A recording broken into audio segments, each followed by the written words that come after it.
Bien le bonjour les amis, c'est Sendo, j'espère que vous allez bien et on se retrouve aujourd'hui pour un nouvel épisode des Légendes oubliées, le 8e épisode de cette petite série que j'ai déjà commencé il y a un bon moment et pourtant j'ai fait que 8 épisodes.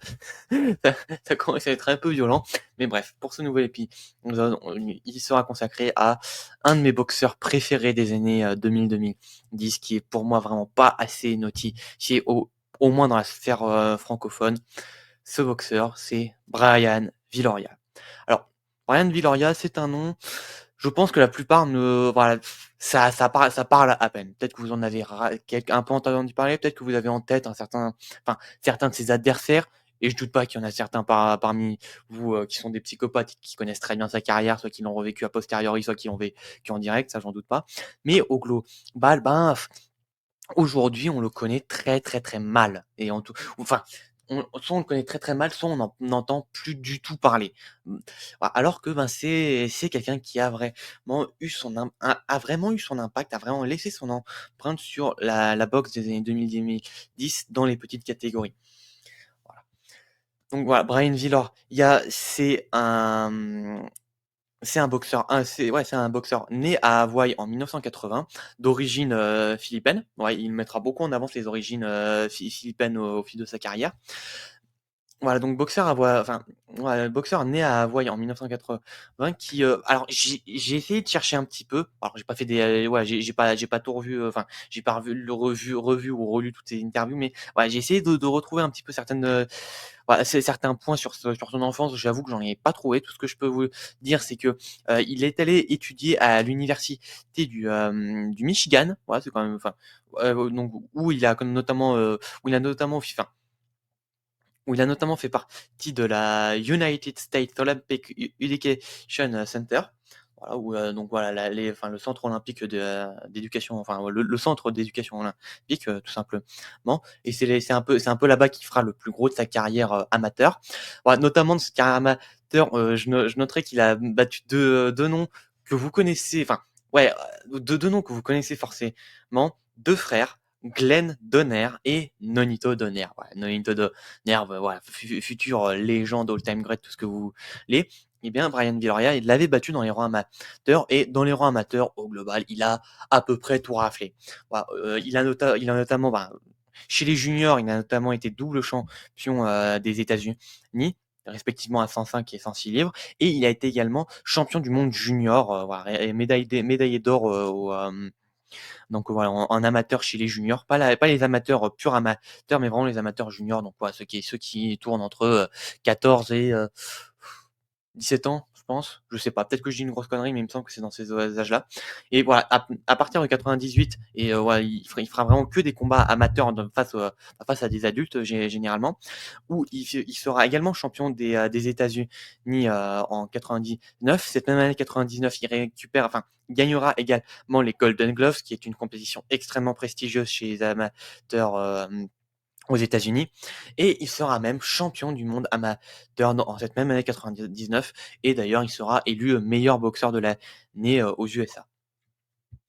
Et ce palmarès, et voilà, donc sur ce circuit amateur, il accumule quand même un impressionnant record de 229 combats pour, de 229 victoires pour seulement 7 défaites, ce qui est un palmarès qui lui permettra de participer aux Jeux olympiques de 2000 à Sydney, où il passera le premier tour face à un plutôt gros nom de la boxe amateur russe, Sergei Kazokov, qui est pas une légende de la boxe amateur russe et qui a, pour ainsi dire, rien fait en professionnel, si je ne m'abuse, mais voilà, c'est un gars qui a fait énormément de compétitions amateurs surtout sur les circuits russes, donc c'était pas n'importe qui.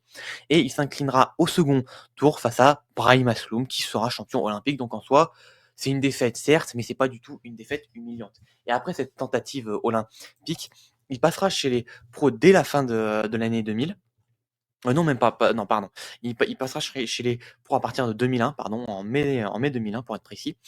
Il commence sa carrière chez les flyweight où il fera tous ses premiers combats. Notamment, il récupérera assez vite, un peu plus d'un an plus tard, le titre NABF des flyweight, titre NABF qui déjà au début des années 2000 avait un peu perdu de son prestige et qui dans ces divisions-là, ouais, dans les petites divisions type, flyweight, light flyweight et cetera, a jamais été très prestigieux, mais ça reste le titre INABF, ça reste un vrai titre qui a une vraie valeur et ce titre-là, il va le défendre à plusieurs reprises. Dans ses victoires, je noterai notamment celle, face à Gilberto Campbell, qui est un futur champion, pas très dominant, bah, qui a plutôt un régime enfin, un record de journeyman, mais quand vous regardez son palmarès, franchement, ça a quand même vraiment de la ça a quand même vraiment de la gueule, au glo bah, il a beaucoup de défaites, mais il a affronté quelques noms.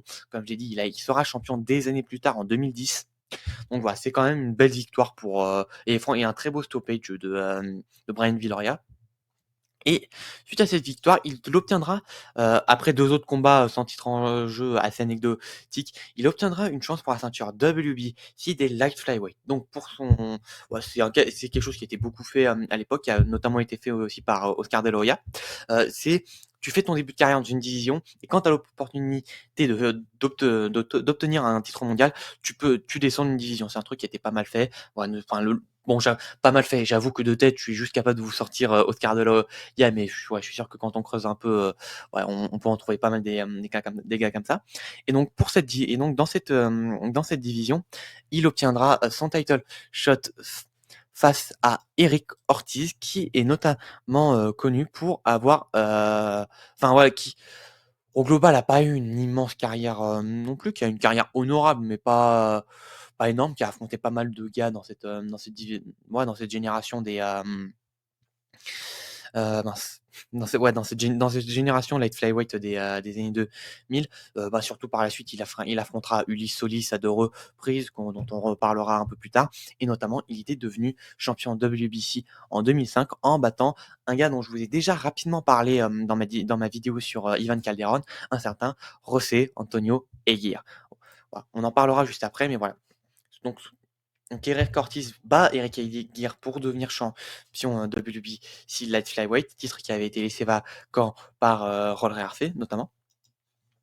Et pour son premier title shot, dans une soirée bah, qui était quand même une très très belle soirée, hein. C'était la soirée où il y avait eu l'upset de l'année 2005 entre Zahir Rahim et Eric Morales, où il y avait aussi eu le combat de retour de Manny Pacquiao face à Hector Velasquez après sa défaite justement face à Eric Morales. Donc c'était quand même une belle soirée. C'était pas un pay-per-view, mais c'était quand même une soirée à forte audience. Et dans cette soirée à forte audience, Brian Viloria, alors âgé de quel âge alors âgé de 24 ans et avec 17 combats pro à son actif, il affronte le très solide Eric Gomez quand même. C'est un gars qui a beaucoup été stoppé, mais c'était quand même un gars au global vraiment solide qu'il fallait quand même y aller pour l'arrêter quoi. Il fallait quand même y aller fort pour l'arrêter. Et pour son premier title shot, Brian Viloria cloue un KO au premier round face à Eric Ortiz. Incroyable. Franchement, ce KO est absolument incroyable. Vous irez le voir sur une séquence d'une précision de Viloria impressionnante et qui conclut par une droite chirurgicale magnifique. Et du coup, il devient pour la première fois champion du monde au format WBC. Et il s'intègre dans une génération de light flyweight. Bah, je vous en ai parlé dans ma vidéo sur Calderon, qui était incroyable. C'est le début d'une des très très belles périodes de la boxe light flyweight en 2005 où il y aura Ival Calderon, où il y aura, comment il s'appelle déjà? Oh putain, j'oublie tout le temps. Bah, justement, celui face à Calderon a gagné sa ceinture, j'ai oublié son nom, mais bref. Voilà, il y aura. Bon, bref. Pardon, de tête, j'avoue que j'arrive pas à ressortir tous les noms. Mais voilà, c'est le début d'une très très belle période en light flyweight. Et ben au final, Viloria se place très très haut dans cette génération light flyweight. Et pour sa première défense de titre en février 2006, il est opposé à José Antonio Aguirre qui a perdu, qui est déjà sur une série de deux défaites consécutives malgré tout. C'est quand même à noter. Bon, une défaite face à Eric Ortiz qui est pas du tout honteux dans l'absolu, mais l'autre qui est un peu plus, comment dire, un peu moins prestigieuse, voilà, face à Roberto Vasquez voilà, je recheck rapidement son palmarès qui a pas un mauvais palmarès, loin de là, mais ouais, qui est pas du tout le genre de, ouais, c'est pas du tout le quoique attends, putain, attendez, je crois que je suis en train de vous dire une énorme connerie. Attendez, je vais quand même aller vérifier pour être sûr. Mais ouais, je crois que je vous dis une énorme connerie, en fait. Tac, tac, tac, tac, tac. Pardon pour ces petites secondes de latence. Ouais, je vous ai dit une énorme connerie. Roberto Vasquez a été champion WBA en 2005 et 2006. Alors, non, ouais, en plus. Ouais, en plus, c'est une des défenses de. Donc, ouais, pardon. Ouais, désolé, avec, avec BoxRec, je me suis enroulé les pinceaux. Donc, voilà, il est sur deux défaites consécutives, mais bah, factuellement, face à de gros. Voilà, face à de gros noms, parce que c'était en title fight. Bon, une fois pour la ceinture vacante de WBC face à Eric Ortiz, comme je vous l'ai déjà dit, et l'autre fois pour essayer d'aller récupérer la ceinture WBA détenue par Roberto Ortiz. Sauf que il échouera de façon assez violente à ces deux reprises. Et face à Viloria, c'est un petit peu, entre gros guillemets, un petit peu sa dernière chance de vraiment prouver qu'il est encore un des meilleurs dans ces divisions au moment des faits. Et ce sera quand même un sacré combat. Il est disponible sur YouTube, je vous invite à aller voir. Et c'est un très très très beau combat. Viloria qui commence comme un berserker. Il a l'habitude que ses adversaires cèdent assez rapidement généralement. C'est plutôt un fast starter. Ouais, ses débuts de combat sont toujours très explosifs, très puissants, très dominants. Mais là, contrairement à Eric Ortiz, il est face à un gars qui a un menton, qui a une expérience, qui est là pour tout donner et qui donne tout. Et franchement, et c'est vraiment un combat. C'est pas un combat spectaculaire, mais c'est vraiment un combat que je vous encourage à voir. C'est un combat assez intense, assez rythmé, avec notamment un extraordinaire travail au corps de Edgar qui essaye de prendre à l'expérience Brian Villor. Et en fait, enfin, le début de combat est vraiment très dur pour Edgar, mais il reste composé, il reste sur sa ligne et petit à petit, il revient dans le combat. Les middle rounds sont vraiment très durs pour Villard. Il y a notamment par l'excellentissime travail au corps de Edgar qui est vraiment magnifique à voir, c'est décolle son travail au corps. Mais Viloria trouvera quand même les ressources au fond de lui de revenir dans les derniers rounds et de les prendre sans trop de contestation possible, lui permet de s'adjuger une décision unanime sur des cartes que je trouve un peu larges quand même. Voilà, les cartes sont plus sont de l'ordre du 117-110. Je trouve ça un petit peu large personnellement, mais voilà, Viloria gagne ce combat sans trop de difficulté, prend un boxeur très prestigieux dans cette division-là. Royce Hilliard, c'est vraiment un boxeur assez prestigieux. Et donc, pour une première défense de titre, ça commence à avoir ça a un peu de gueule. Et au final, la hype, Brian Viloria commence petit à petit à prendre. Il est invaincu en 19 combats pro. Il est champion. Il a eu une carrière amateur très, très, très dense, ouais, il a eu une grosse carrière amateur, donc il est déjà connu et travaillé par le microcosme box. Il est très vite, voilà, très très tôt dans sa carrière, il a été pris en charge par Top Rank notamment. Ouais, il est au Wild, enfin, il s'entraîne au Wild Card Gym avec notamment Freddy Roach. Il alternera beaucoup ses entraîneurs entre Joe Gosson, Freddy Roach et un autre entraîneur dont j'ai oublié le nom. Mais voilà, il a vraiment tout ce qu'il faut pour percer oui, pour percer aux États-Unis et devenir une petite star, on va dire. Et voilà, il est champion, il a défendu sa ceinture, il est assez marketable au global, et du coup, HBO a envie de lui faire confiance, a envie de le construire. Enfin, non, c'est surtout Top Rank qui a envie de le construire, et du coup, ils lui font faire son premier main event en title fight en août de 2006 face à Omar Nino qui, de son côté, est pas un gars très en vue, quoi. Il a fait ses armes sur la scène mexicaine, mais ouais, il a pas affronté une très grosse opposition au global, hein. Son meilleur adversaire, c'est Gilberto Quebas, voilà, qui est pas, comme je l'ai dit, est vraiment pas mauvais, mais qui est pas non plus une référence, voilà. Et surtout surtout que Nino a perdu ce combat. Il est sur une belle série de victoires, mais qui est pas, enfin, une série de victoires un peu longue, mais qui est pas non plus extrêmement prestigieuse. Il y a pas vraiment de gros non, ça va beaucoup à la décision. Il y a peu de statement. Donc, sur le papier, c'est vraiment le genre de combat que Brian Viloria ou Brian Viloria est censé briller pour faire son premier main event et vraiment adjuger la hype définitivement. Mais sauf que ce soir-là, Omar Nino fait la performance de sa vie et domine globalement Brian Viloria. Surtout, il remportera. Enfin voilà, Viloria aura beaucoup de mal à trouver sa distance, à trouver son rythme. Où Nino se déplace très très bien. Voilà, il travaille très bien de son jab, il cantonne, enfin, pardon, comment dire? Ouais, non, c'est ça, il cantonne beaucoup, Viloria qui a beaucoup de mal à s'exprimer, à avoir les gros temps forts qu'il a habituellement dans ses combats et ce qui, au final, ben, Omar Nino s arrive à prendre une décision unanime sur ce combat en 12 rounds et créer, ben, malgré tout un upset qui aura son petit retentissement au moment des faits. Alors c'est pas l'upset du siècle, hein, ouais, c'est pas le dix c'est ouais, c'est pas le 10e de ce qui était, de que ce qu'a pu être d'autres upsets de légende, ne serait-ce que dans cette décennie. Il y en a eu des upsets, incroyables, hein. Voilà, le premier qui me vient en tête, c'est, Nonito Donaire contre Viktor Shinhan. Ça aussi, c'était un sacré upset. Mais voilà, c'est pas de cet ordre-là, mais c'est quand même un bel upset qui aura un certain retentissement et qui fait que la revanche entre les 2 en novembre, 2006 sera en co-main event. Ouais, je crois que c'est le co-main event de la trilogie entre Manny Pacquiao et Eric Morales. Donc, gros événement, pay-per-view, avec une belle carte dans l'ensemble. Et du coup, là, notamment, la revanche entre Omar Nino et Brian Viloria. Et ce combat-là est à voir. Vraiment, vraiment, vraiment. Ce combat est à voir. Pareil, il est disponible sur YouTube. Donc, foncez le voir. C'est 12 rounds qui sont magnifiques. Le début, et voilà.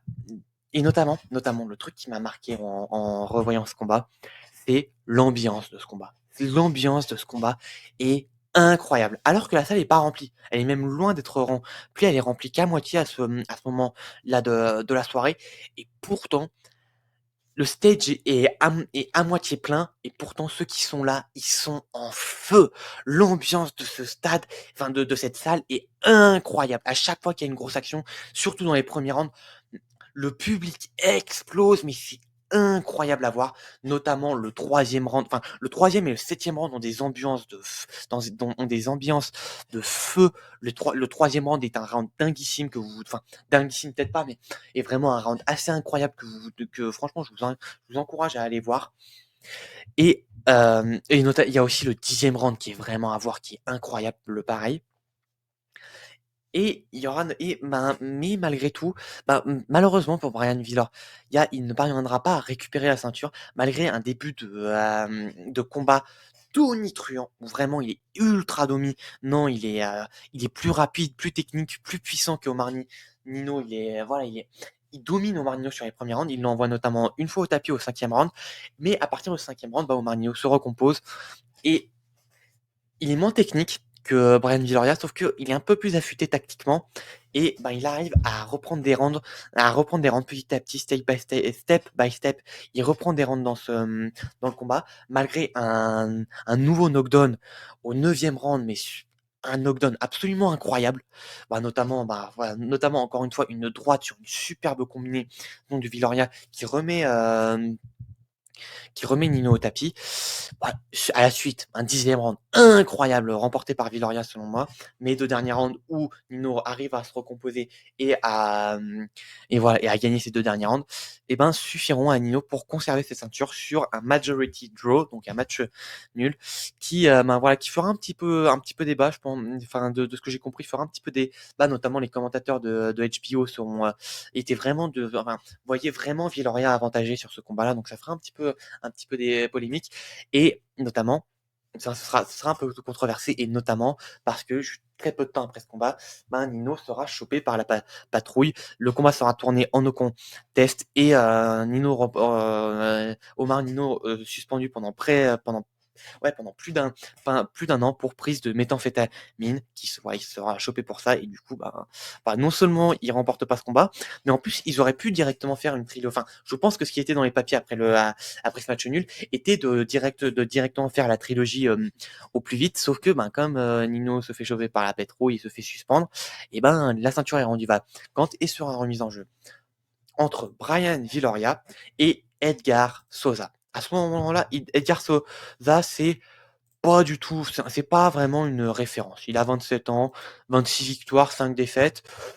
Voilà, il est sur une belle série de victoires, cela dit. Il est déjà sur une fin. Ouais, c'est pas un inconnu entre guillemets comme pouvait l'être Nino, mais c'est pas la grosse référence de la division. Cela dit, depuis 2003, Depuis fin 2003, il est vraiment sur une longue série de victoires. À ce moment-là, il est sur 12 victoires consécutives, plutôt dominantes au global et sa dernière, défaite remonte, enfin, était face à Ulysse Solis. Encore une fois, on en reparlera un peu plus tard, mais c'était vraiment un grand nom de la division, au moment des faits et du coup, il obtient son title shot pour la ceinture vacante de WBC face à Brian Viloria et ce combat-là, encore une fois, est à voir.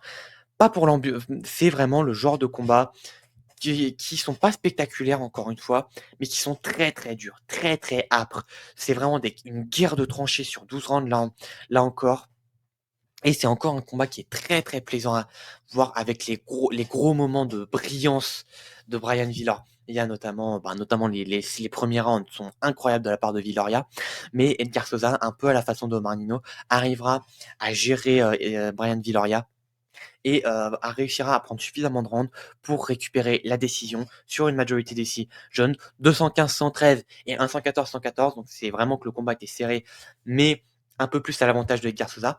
Et le truc, c'est que Edgar Sosa, à ce moment, enfin après ça, aura un sacré run dans la division. On est en 2007.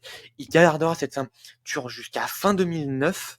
Donc voilà, sur à peine 2 ans, ce qui est pas extrêmement long en tant que tel, mais il fera 10 défenses de titre. Alors, il aura pas la plus grosse opposition, voilà, possible, mais 10 défenses de titre, c'est quand même vraiment pas quand même vraiment pas rien, surtout avec un très, très haut, une très un ouais, beaucoup d'activité. C'est un gars qui combattait à peu près tous les 2 mois, grosso merdo, donc 10 défenses de titre en très peu de temps. Il affrontera notamment plusieurs enfin 2 futurs champions en les personnes de Luis Alberto Lazarte. Ouais, Lazarte, je pense que ça se prononce comme ça. Désolé pour ma prononciation catastrophique comme à l'habitude. Et voilà, futur champion IBF Light Flyweight.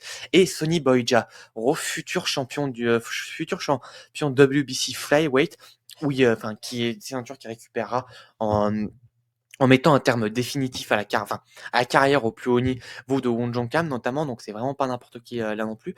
Et même après, et donc voilà, encore une belle victoire pour Edgar Sosa. Et et même après la fin de son run à Light Flyweight, il aura un autre run en Flyweight qui, il sera pas champion, il aura peu de grosses victoires, mais au final a plutôt de la gueule avec quelques très très belles défaites face à Won Jong Kam, face à un très jeune Julio César Martinez, face à putain comment il s'appelle?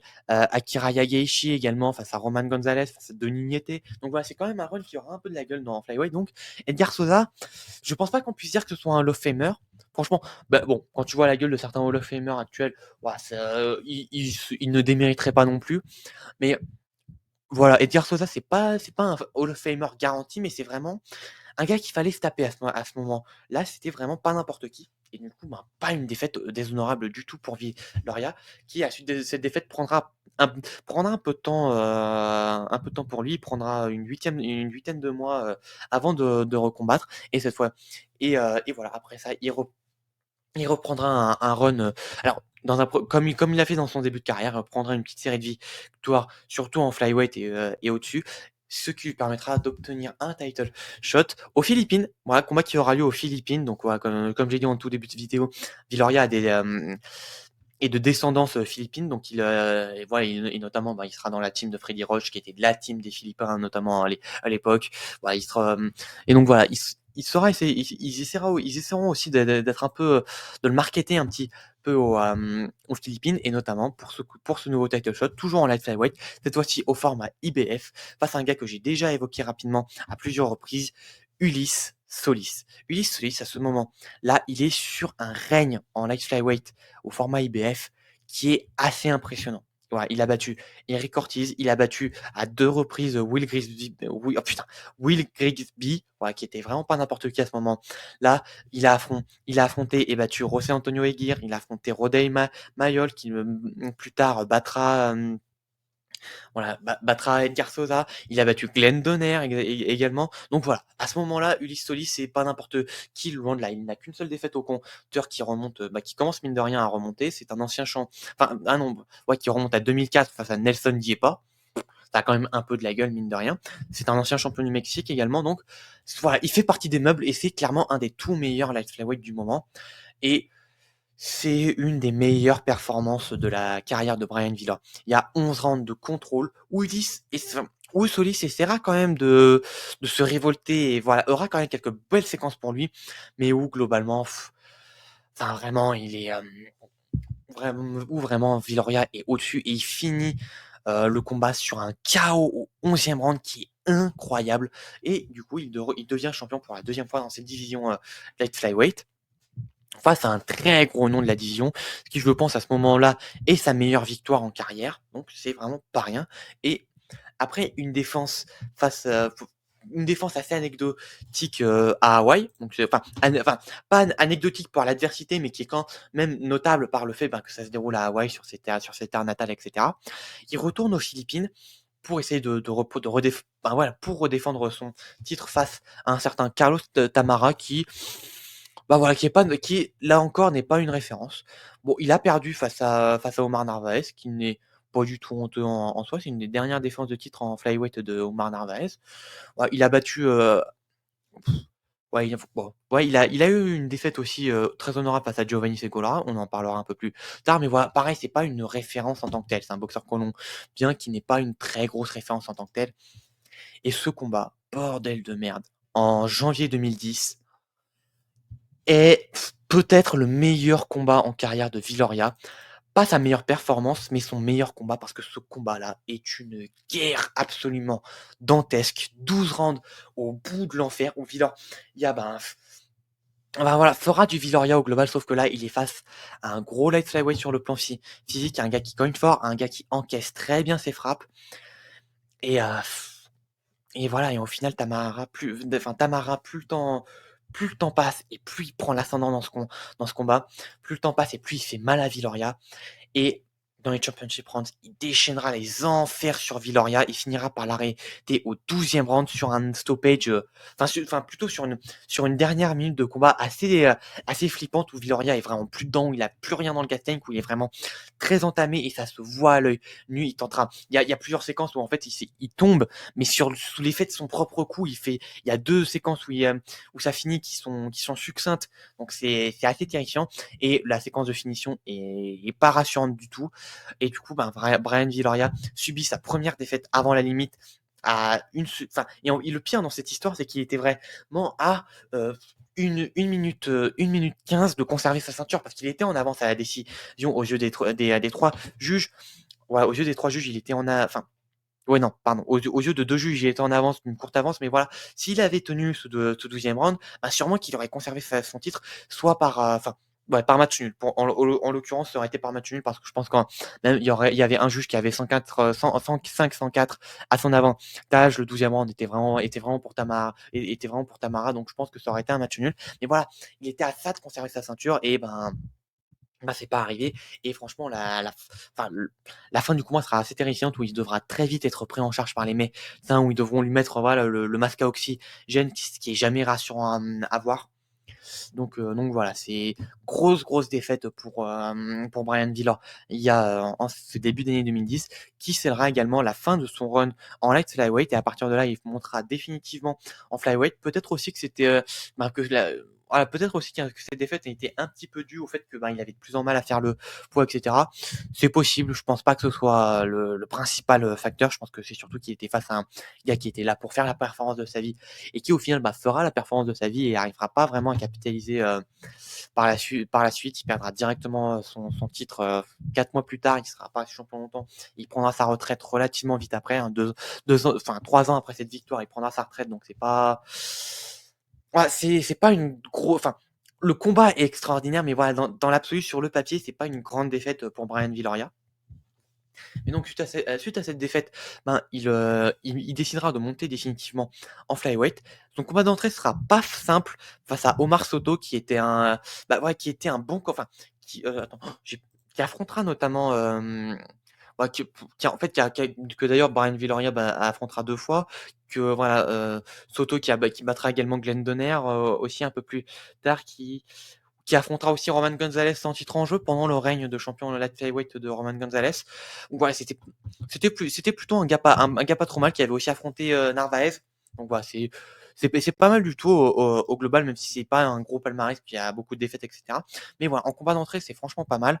Après un autre combat vraiment anecdotique, tout pareil, fin d'année 2010, il obtient son title shot en juillet 2011 face à Julio César Miranda, qui était qui était un champion établi, format WBO cette fois-ci en flyweight, qui était un champion établi, qui avait pas de grosses victoires en tant que tel, pas de grosses victoires face à de gros noms, mais qui avait quand même qui avait quand même battu Eric Ortiz, ancien adversaire de Viloria, qui avait perdu face à Won Jong Kam, notamment, qui avait aussi perdu face à Moruti Mtalan, Mtalan qui était vraiment un très, très gros morceau dans ces années-là en flyweight. Donc voilà, et qui avait battu également Omar Salado, futur, challenger de Roman Chocolatito Gonzalez. Donc voilà, c'était un gars plutôt établi qui était sur 3 défenses consécutives de son titre, WBO de façon assez dominante. Donc ouais, c'était pas mal. C'était pas extraordinaire, mais c'était pas mal. Et le début de combat, Viloria se fera une sacrée frayeur en attendez. Ah, attends, oh putain, j'ai peur de dire une co bah, alors c'est pas un des rounds que j'ai enfin c'est pas un des combats que j'ai revu pour préparer cette vidéo, donc voilà, je suis en train de remarquer quelque chose, donc je vais aller vite fait, donc voilà et donc voilà, donc non, en fait, c'est moi qui lis mal. En fait, il ne Ouais, il n'aura en fait, au final, il se fera pas de grosses frayeurs, j'ai mal lu. Dès le début, il scorera un beau knockdown sur, Julio César Miranda dès le premier round et la suite du combat, ben, voilà, aucun des juges ne sera d'accord, entre eux. Ouais, il y en a un qui mettra 114-113, l'autre qui mettra 115-113, l'autre qui mettra 117-110, donc voilà, personne n'est d'accord sur ce aucun des juges n'est vraiment d'accord sur ce combat, mais le résultat est que Brian Viloria remporte ce combat-là à la décision unanime et devient champion dans une seconde catégorie devient champion pour la 3e fois de sa carrière dans une seconde catégorie et amorce un run en light flyweight qui est court, mais que personnellement, en flyweight qui est court, mais que personnellement, j'adore. Première défense en décembre 2011 face à Giovanni Segula. Giovanni Segula, je vous en ai parlé à de multiples reprises sur ma chaîne. C'est un gars que j'adore tout simplement. Son duel de légende face à Ivan Calderon, ancien champion WBA des light flyweight, un très beau duel face à César Canchilla. Donc voilà, c'est vraiment pas n'importe quoi et à ce moment-là, il est sur une sacrée il est sur un sacré run depuis 2009 pardon. Il est à ce moment-là sur, 9 victoires consécutives, quasiment toutes par KO, si c'est pas toutes par KO d'ailleurs. Ouais, toutes par KO. Il monte de division après son immense duel face à Ivan Calderon et face à Brian Viloria, eh ben, on a le droit à la meilleure performance de Brian Viloria selon moi. Cette performance est incroyable. C'est une guerre, c'est impressionnant, mais pour moi, c'est une masterclass tactique de Brian Viloria qui est vraiment venu face à un Giovanni Segula qui fait du Giovanni Segula. Brian Viloria est venu avec une vraie stratégie, lui, pour le coup. Quasiment entièrement tourné autour de son crochet gauche qui est incroyablement affûté sur ce combat-là. Et tellement affûté qu'il mettra une bosse gargantuesque sur le crâne de Giovanni Segura. Littéralement, il lui défoncera le crâne. Et voilà, c'est une performance très dominante, tout en contrôle de Viloria qui, malgré les grosses séquences de Giovanni Segula, tirera parti du meilleur de quasiment chaque échange et finira par l'arrêter sur un peu un early stoppage, je trouve, mais qui franchement, c'était qu'une question de temps avant que Viloria arrête Segula et il met fin à la série de victoires de Segula. Est-ce qu'on peut dire légendaire? Je sais pas, mais en tout cas, à la grande série de victoires de Giovanni Segula, prend sa première défense de titre en flyweight et prend tout simplement ce qui est une de ses toutes meilleures victoires en carrière, de toute sa carrière. Et suite à ça, il affronte enfin pour la 3e fois Omar Nino. Voilà, Nino qui depuis sa suspension en 2006 avait mis déjà du temps avant de remonter sur le ring. Son retour s'était fait sur une défaite un peu amère face à pas un grand nom du tout. Mais à la suite de cette défaite, il reprendra une petite série de victoires qui le verront devenir challenger numéro 1 au titre de WBC Flyweight, où il affrontera par 2 fois Rodel Mayol, et notamment la 2e fois qu'il finira par battre et récupérer cette ceinture WBC Light Flyweight qu'il défendra à une reprise avant d'affronter Gilberto Quebas, ou au terme d'un gros combat Voilà, où Omar Nino sera vraiment mis à mal. Il tiendra quand même les 12 rounds et perdra ce combat et cette ceinture par majorité décision, mais vraiment, c'est une défaite très honorable et c'est un peu, c'est un peu le chemin de croix pour vraiment se faire pardonner de cette triche en 2006. Et du coup, pour vraiment pour enfin finir cette rivalité, il affronte Brian Viloria pour la troisième fois. Et encore une fois, Brian Viloria, cette fois-ci, est vraiment au-dessus de Nino.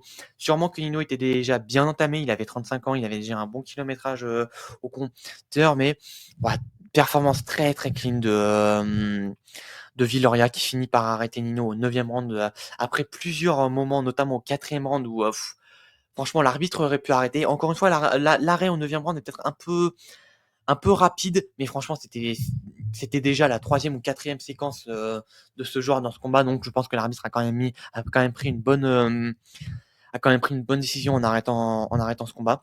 Et du coup, Brian Viloria prend une deuxième défense de titre, bat enfin son grand rival Omar Nino et complète en fait une trilogie que je trouve très sous-cotée. Les 3 combats sont disponibles soit sur YouTube, soit sur Dailymotion, donc je vous invite à aller voir ces combats, notamment le deuxième qui est un superbe combat. Et voilà, il complète une trilogie, champion dans 2 catégories, triple champion, enfin 3 titres de champion du monde au total. Franchement, ça commence à avoir c'est une carrière qui commence à avoir une sacrée gueule. Et bah voilà, plus le temps passe. Oh, et j'ai oublié de notifier aussi Segula au moment où Giovanni Segula, au moment où Viloria le prend et le bat, bah Segula était quand même dans le top 10, était dans le top 10 ou avait été dans le top 10 pound for pound, donc c'était quand même une grosse victoire pour Viloria. Voilà, j'avais oublié de me notifier ça. Donc voilà, après, avec ces 2 défenses de titre en poche de façon très dominante et très importante pour sa carrière, il sera opposé et il aura enfin une grosse occasion d'unifier les ceintures. Donc d'une part sa ceinture WBO avec la ceinture WBA Flyweight face à Hernan Marquez.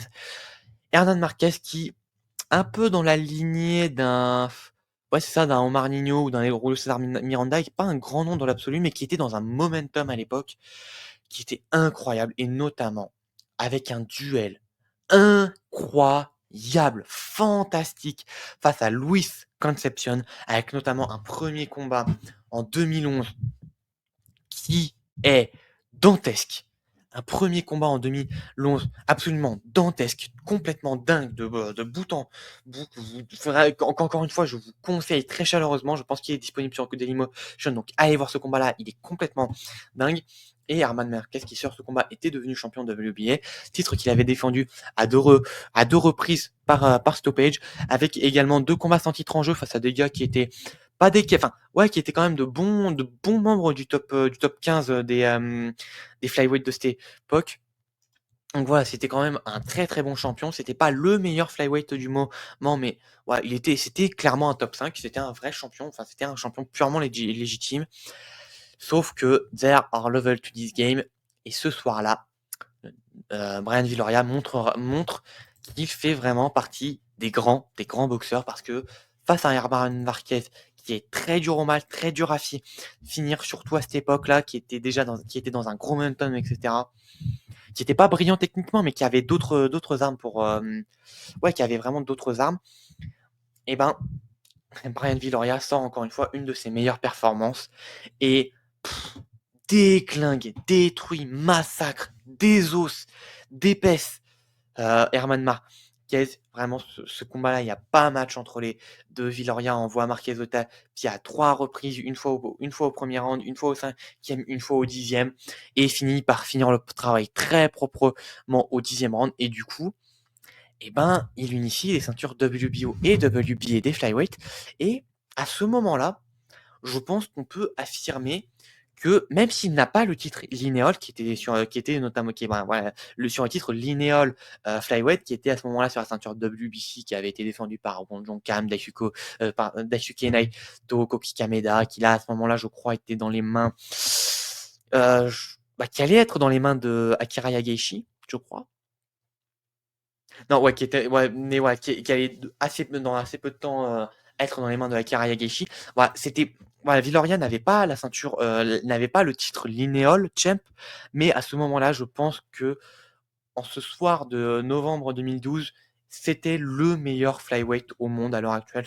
J'ai vraiment pas trop de doute là-dessus. Sauf que dans la même soirée, donc voilà, c'était quand même une belle soirée dans l'ensemble, à Los Angeles, au Sports Arena de Los Angeles.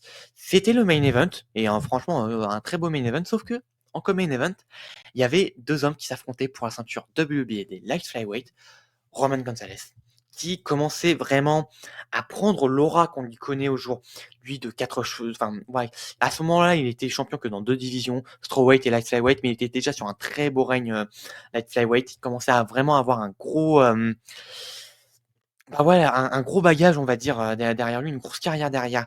Lui, il était invaincu en 33 combats pro, quasiment que de, enfin, la plupart par finish. Donc voilà, c'était quand même un gros client. Et ce soir-là, il était opposé à Juan Francisco Estrada pour le début d'une histoire absolument légendaire. Et au terme d'un combat exceptionnel en 12 rounds, Roman Gonzalez bat Juan Francisco Estrada dans ce qui sera son dernier combat en light flyweight. Et à ce moment-là, et ben on était en, enfin il était légitime d'attendre un combat entre Roman Gonzalez, qui était clairement le meilleur light flyweight du moment, face à Brian Viloria, qui était clairement le meilleur flyweight du moment. C'est un combat qui n'arrivera pas immédiatement. Bah, Roman Gonzalez prenant un peu de temps avant, prenant un peu de temps pour bien soigner sa montée en flyweight avant d'obtenir son title shot qui sera au format WBC face à Akira Yageshi. Sauf que Juan Francisco Estrada, après avoir donné un combat plus que valeureux au, au déjà très grand Roman Chocolatito Gonzalez, et ben au final obtiendra un nouveau title shot dans la foulée en avril. Attends, oui, j'ai peur de dire une bêtise. Ouais, c'est ça, en avril 2013. À Macao, ouais, c'est important. Enfin, je trouve que c'est un peu important à noter parce que c'était une période entre deux. Il y a eu une période entre 2013 et 2018 où en fait Macao a quand même reçu pas mal de gros événements box à ce moment. Là, alors je sais pas qui était derrière cette volonté, mais il y avait vraiment une volonté de faire de Macao une grosse place dans voilà, dans la culture box au global. Alors au final, ça aboutira pas pleinement. Ouais, ça sera pas, elle deviendra, ça ne s'éternisera pas dans le temps, mais ouais, c'est quand même enfin, plus de l'ordre de l'anecdote, mais une anecdote qui personnellement, enfin, moi qui m'intéresse pas mal.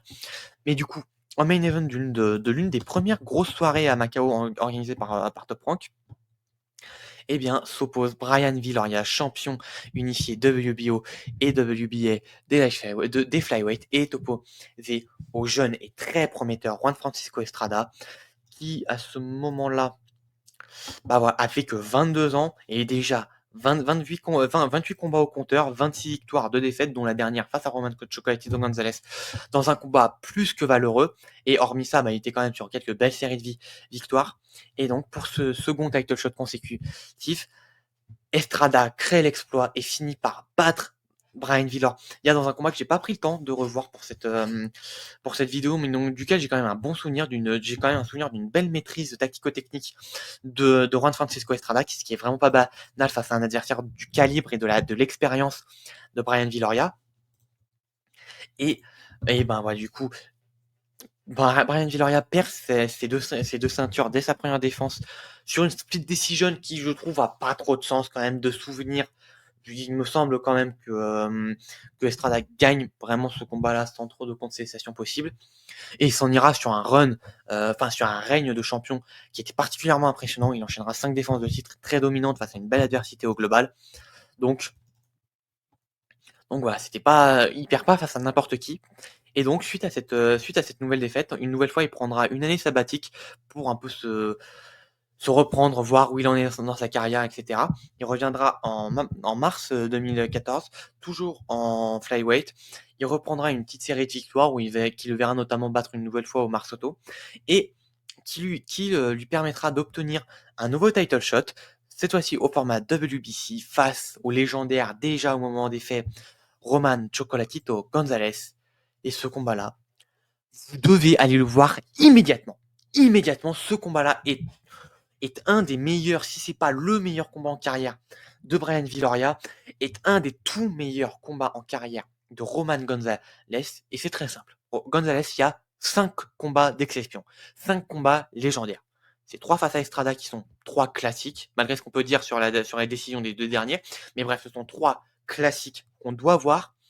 Sa prise de titre Super Flyweight face à Carlos Quadras est légendaire. Et voilà, son premier combat face à Sri Kasset Sorongvisai est aussi un des plus grands combats de l'histoire, que je vous ai fait en Rive de Cassix il y a très peu de temps. Mais du coup, en dessous de ces 5 combats d'exception, de ces 5 combats de légende, à la 6ème position des meilleurs combats de Roman Gonzalez, il y a ce combat face à Brian Viloria. Et vous devez de voir ce putain de combat. Il est incroyable. 9 rounds d'une intensité incroyable. Et en fait, à la différence du deuxième combat entre Brian Viloria et Omar Nino, et ben là où le stage était à moitié plein, mais l'ambiance était complètement folle, bah ce combat face à Gonzalez, le stage est plein à craquer, mais l'ambiance est très morne au final. Alors, morne, le mot est fort, mais bah, l'ambiance n'est vraiment pas à la hauteur de ce qu'est le combat. Parce que ce combat-là est complètement fou. Une intensité dès les premiers rounds complètement folle. Un troisième round d'anthologie absolument incroyable. Des quatrième, cinquième et sixième rounds absolument dantesques. Voilà, encore une fois, un premier round complètement fou. Mais un Chocolatito Gonzalez qui ne prend vraiment l'ascendant définitivement qu'à partir du 6e round et à partir de là, ben, la domination de Gonzalez sera de plus en plus forte, mais un Brian Viloria qui veut rien lâcher, qui veut absolument tenir jusqu'au bout, tout donner jusqu'au bout. Mais le choc face à un Roman Gonzalez, face à Roman Gonzalez, c'était trop fort, trop rapide. Enfin, Gonzalez, à ce moment-là, il était trop rapide, trop technique, trop affûté, trop puissant. Ses déplacements sont incroyables sur ce combat-là. Que ce soit son ring cutting, ses pivots, etc. Tout est incroyable face à Roman Gonzalez. Gonzalez, à ce moment-là, est à son prime. Et voilà, Viloria finit par craquer au 9e round sur un stoppage très honorable. Et ben voilà, ce sera un peu le dernier grand fait d'armes, selon moi, de Brian Viloria. Il y a qui, à la suite de ce combat-là, à la suite de cette défaite, décidera de prendre une première retraite. Mais voilà, reviendra très rapidement en 2018. Enfin, fin 2017, début 2018, pour une victoire anecdotique au possible. Enfin, non, pour deux. Pardon. Il reviendra sur l'année 2017 pour 2 victoires anecdotiques au possible et un dernier title shot, toujours en flyweight, face à Artem Dalakian, qui était un peu un anonyme au moment des faits. Bon, Dalakian domine le combat largement. Concrètement, Viloria, ben voilà, on va à quelques belles séquences, mais il est vraiment dépassé par un Dalakian plus jeune, moins entamé, beaucoup moins de kilométrage et voilà, juste meilleur ce soir-là. Mais ouais, ça reste une victoire très honorable parce que Artem Dalakian, suite à ça, j'en ai parlé à de multiples reprises, et ben ne perdra son titre qu'en janvier 2024. Sa prise de titre, c'est février 2018. Voilà, pendant 6 ans, il restera au sommet de la division flyweight. Alors malheureusement, il n'aura pas l'adversité qui lui permettra de vraiment s'instaurer comme un des grands flyweight de son temps, malheureusement. Mais ce sera vraiment un des meilleurs flyweight pendant les années à venir dans cette division. Et bah au final, c'est quand même que j'ai eu l'occasion de voir en janvier 2023 face à David Jiménez en undercard de Beterbiev Yard. Et ouais, pour l'avoir vu de mes yeux, Dalakian, c'est un boxeur très impressionnant. C'est vraiment un boxeur très impressionnant. Non, mais bref. C'est une dernière défaite qui vaut vraiment, qui pour le coup vaut pas vraiment le détour, je trouve. Franchement, le combat est un peu trop unidimensionnel pour valoir le détour, mais ça reste une dernière défaite très honorable pour Brian Viloria, qui décide de prendre définitivement sa retraite sur ce combat-là, et termine avec une carrière qui vaut vraiment le coup d'être vu et revu avec quelques superbes combats que je vous ai énumérés, avec un palmarès final de 38 de 30, enfin de 46 combats pour 38 victoires, dont 23 avant la limite et 6 défaites. Et au total, 6 défaites, bah, vous regardez les noms, il y a quasiment que des champions, quoi. Indépendamment de leur victoire face à Villarreal, parce que ces défaites n'ont eu lieu qu'en title fight, c'est quand même pas banal. Pour des défaites qu'en title fight, eh ben, il y en a qu'un seul qui n'a pas confirmé, par la suite et qui n'a pas eu des titres indépendamment de sa victoire face à Villarreal. Donc au final, bah, ça fait vrai et même ce combat-là est un de ses meilleurs, si c'est pas son meilleur. Donc voilà, vraiment, c'est une carrière très complète qui s'est donc voilà, 6 défaites au global, champion dans 2 catégories à 3 reprises différentes. Voilà, pour moi, c'est une très grande carrière. Pour moi, c'est vraiment une très, très grande carrière qui, selon moi, vaut le Hall of Fame. Alors, c'est pas un all-time great, très loin de là, mais c'est une carrière qui vaut le Hall of Fame, selon moi. Quand on voit que Vinny Pacienza est en train d'entrer au Hall of Fame, je pense que Villarreal mérite largement sa bague d'admission au International Boxing Hall of Fame. Et ben, depuis Villoria, coule des jours paisibles en tant qu'entraîneur. J'ai réussi à trouver une petite interview de lui sur BoxRec qui en parle, enfin qui date un peu, qui a déjà pas loin de 3 ans maintenant, qui date de 2022, où en fait sur ses premières années d'entraîneur, il a travaillé en fait au Wild Card Gym aux côtés de Freddy Roach, etc. et compagnie. Et depuis quelques temps, bah, en fait, il a ouvert sa propre salle avec un ami à lui et voilà, il coule des jours heureux en tant qu'entraîneur, du côté de Santa Monica. Et voilà et pour l'instant, il n'a pas encore, entraîné de boxeurs de renom, c'est pas encore devenu un entraîneur de renom. Cela dit, ben, voilà, j'ai bon espoir sur le fait qu'il puisse former des boxeurs de renom et devenir, un entraîneur dont on et devenir ouais, un entraîneur dont on parlera encore par la suite et voilà, c'est tout ce que je lui souhaite et je n'ai pas de doute là-dessus. Et c'est là-dessus que je conclurai cette vidéo. Merci à vous de l'avoir suivi, j'espère qu'elle vous aura plu. Si c'est le cas, vous connaissez la chanson, le pouce bleu, le partage, le commentaire. Si le contenu de la chaîne vous plaît, l'abonnement. Et en tout cas, moi, je vous dis à très bientôt et salut!